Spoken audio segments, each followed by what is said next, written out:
ਸਤਿ ਸ੍ਰੀ ਅਕਾਲ ਦੋਸਤੋ।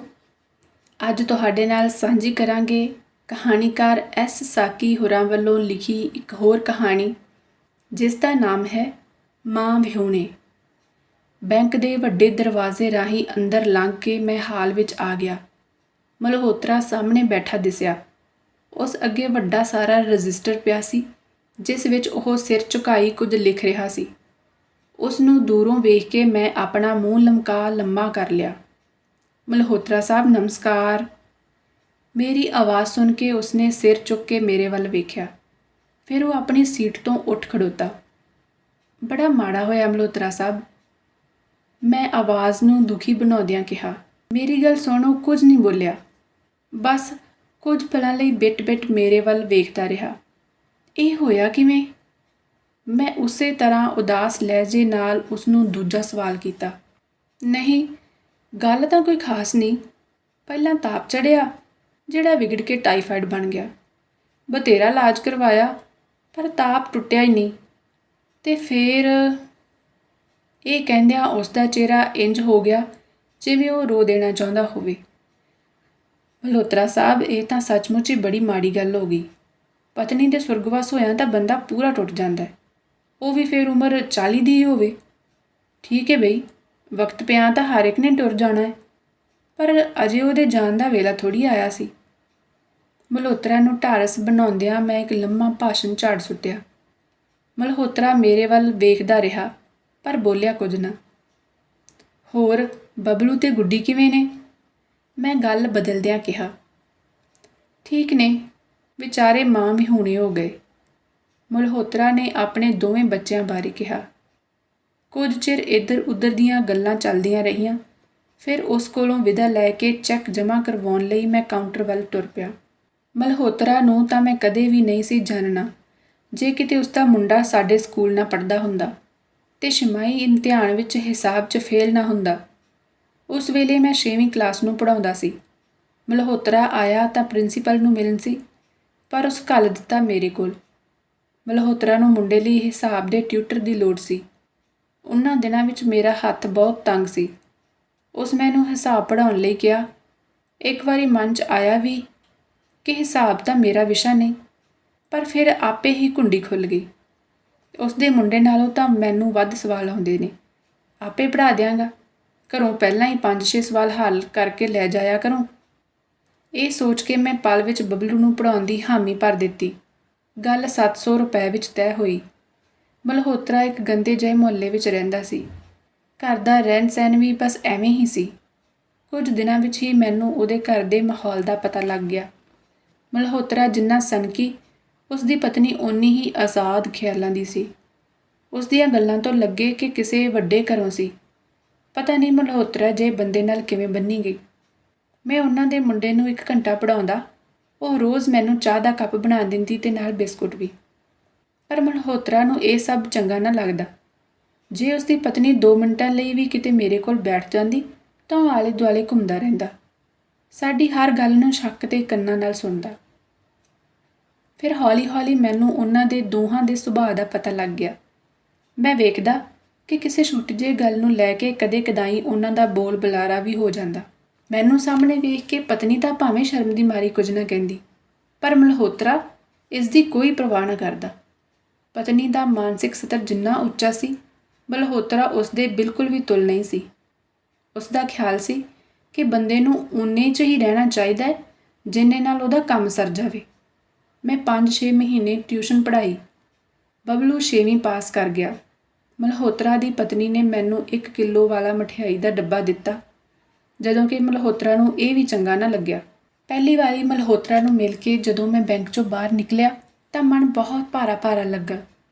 ਉਸ ਔਰਤ ਦੀ ਸ਼ਕਲ ਵਾਰ-ਵਾਰ ਅੱਖਾਂ ਸਾਹਮਣੇ ਆਈ ਜਾਵੇ, ਜਿਸਨੇ ਮੈਨੂੰ ਕਿੰਨੀ ਵਾਰੀ ਚਾਹ ਪਿਲਾਈ ਸੀ। ਇੱਕ ਵਾਰੀ ਤਾਂ ਇਹ ਸੋਚ ਮਨ 'ਚ ਆਈ ਕਿ ਚੰਗਾ ਹੋਇਆ ਮਰ ਕੇ ਵਿਚਾਰੀ ਦਾ ਅਜਿਹੇ ਸਨਕੀ ਬੰਦੇ ਕੋਲੋਂ ਖਹਿੜਾ ਛੁੱਟਿਆ। ਪਰ ਫਿਰ ਉਸ ਦੇ ਬੱਚਿਆਂ ਦਾ ਖਿਆਲ ਆਉਂਦਿਆਂ ਹੀ ਜੀ ਖਰਾਬ ਹੋ ਗਿਆ। ਹੌਲੀ-ਹੌਲੀ ਦਿਨ ਲੰਘਦਿਆਂ ਮਲਹੋਤਰਾ ਦੀ ਪਤਨੀ ਦੀ ਗੱਲ ਮਨੋਂ ਨਿਕਲ ਗਈ। ਪਰ ਫਿਰ ਅਗਲੇ ਮਹੀਨੇ ਮੈਨੂੰ ਤਨਖਾਹ ਦਾ ਚੈੱਕ ਜਮ੍ਹਾਂ ਕਰਵਾਉਣ ਲਈ ਬੈਂਕ ਜਾਣਾ ਪਿਆ। ਬੈਂਕ ਦਾ ਵੱਡਾ ਦਰਵਾਜ਼ਾ ਲੰਘ ਕੇ ਹਾਲ ਵਿੱਚ ਮਲਹੋਤਰਾ ਦੇ ਮੇਜ਼ ਵੱਲ ਨਜ਼ਰ ਚਲੀ ਗਈ। ਉਹ ਕੁਰਸੀ ਦੀ ਬੈਕ ਨੂੰ ਪਿੱਠ ਲਾਈ ਵਿਹਲਾ ਬੈਠਾ ਸੀ।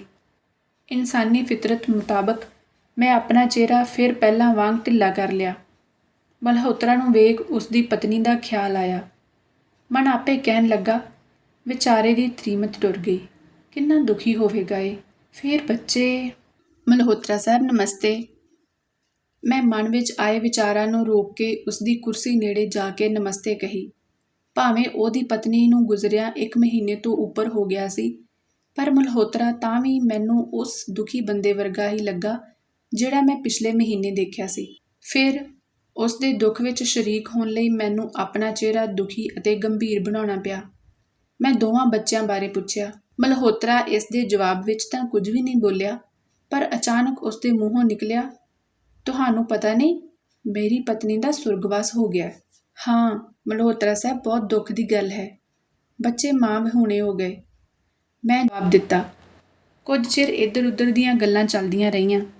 ਮੈਂ ਉਸ ਕੋਲੋਂ ਵਿਦਾ ਲੈ ਕੇ ਚੈੱਕ ਜਮ੍ਹਾਂ ਕਰਵਾਉਣ ਵਾਲੇ ਕਾਊਂਟਰ ਵੱਲ ਤੁਰ ਪਿਆ। ਹੁਣ ਹਰ ਮਹੀਨੇ ਇਸੇ ਤਰ੍ਹਾਂ ਹੁੰਦਾ।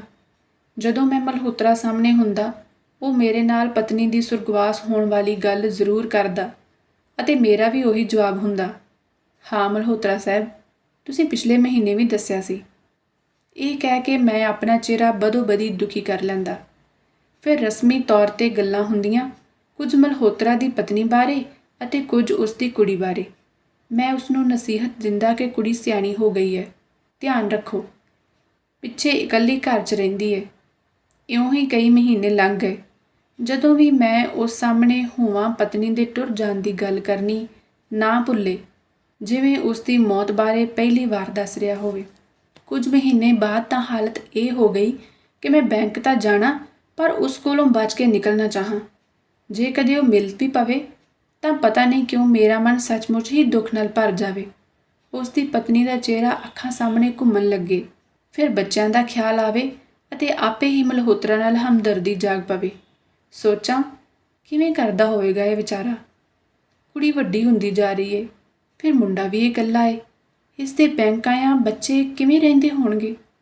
ਅਜਿਹੇ ਕਿੰਨੇ ਹੀ ਸਵਾਲ ਦਿਮਾਗ ਵਿੱਚ ਆ ਵੜਨ, ਪਰ ਇਹਨਾਂ ਨਾਲ ਮਨ ਨੂੰ ਤਸੱਲੀ ਵੀ ਹੋਵੇ ਕਿ ਚਲੋ, ਹੋਰ ਨਹੀਂ ਤਾਂ ਗੱਲਾਂ ਨਾਲ ਮੈਂ ਇਸ ਦਾ ਥੋੜ੍ਹਾ ਬਹੁਤਾ ਦੁੱਖ ਤਾਂ ਵੰਡਦਾ ਹੀ ਹਾਂ।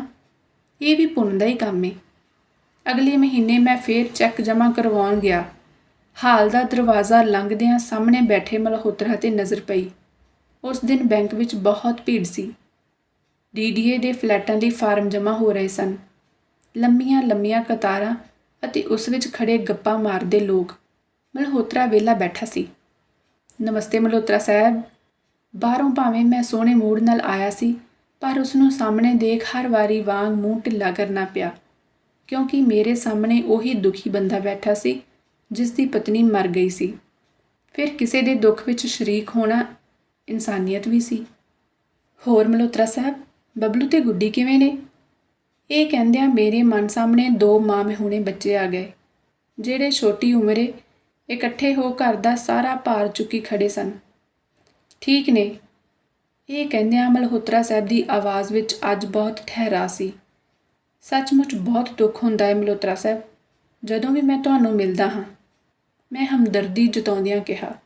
ਮੈਂ ਜਾਣ ਬੁੱਝ ਕੇ ਚਿਹਰੇ ਨੂੰ ਬਹੁਤ ਦੁਖੀ ਬਣਾ ਰੱਖਿਆ ਸੀ ਤੇ ਆਵਾਜ਼ ਨੂੰ ਬਹੁਤ ਭਾਰੀ।